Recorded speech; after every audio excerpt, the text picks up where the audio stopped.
مسجد میں بیٹھ کر سیاست کی بات، تو کیا اس پر آپ کیا کہیں گے؟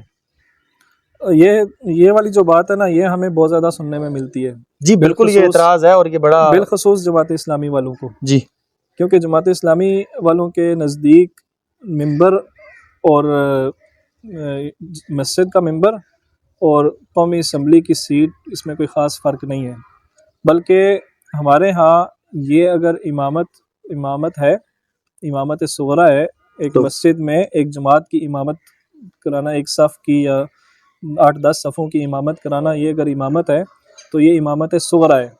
اور وہ جو امامت ہے وہ امامت کبریٰ ہے ہمارے نزدیک. جو لوگ دین اسلام کو مذہب سمجھتے ہیں نا، ان کے لیے مسجد کیا ہے؟ پوجا پاٹ کی ایک جگہ ہے. بالکل ٹھیک ہے. جو لوگ اسلام کو دین سمجھتے ہیں نا، ان کے لیے مسجد جو ہے وہ بہت کچھ ہے. نبی کریم صلی اللہ علیہ وسلم نے جب مدینہ میں آئے ہجرت کر کے اور ایک ریاست کی بنیاد ڈالی نا، ہم نام تو سارے ہی لیتے ہیں ریاست مدینہ ریاست مدینہ، تو لوگوں کو پتہ ہی نہیں ہے کہ ریاست مدینہ تھی کیا.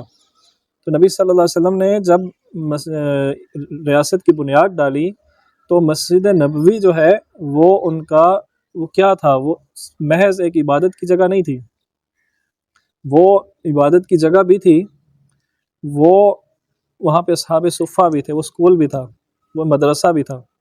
ٹھیک ہے. وہاں پہ لوگ تعلیم بھی حاصل کرتے تھے. وہ ہیڈ کوارٹر بھی تھا فوجوں کا، وہاں سے فوجیں روانہ ہوتی تھیں. GHQ بھی تھا.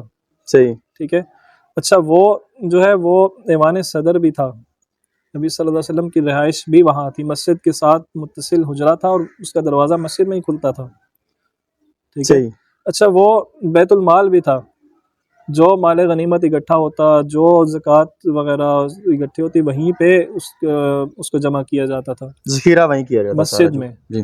اچھا، وہ تو دور کی بات، وہ قید خانہ بھی تھا. جو قیدی کتنے ہی قیدی لائے گئے جن کو مسجد کے ستونوں کے ساتھ باندھا گیا مسجد میں لا کے. وہاں پہ جو دوسرے قبیلوں کے، دوسرے علاقوں کے وفد آتے تھے قبائل کے، وہ مسجد میں ہی نبی صلی اللہ علیہ وسلم سے ملاقات کرتے تھے.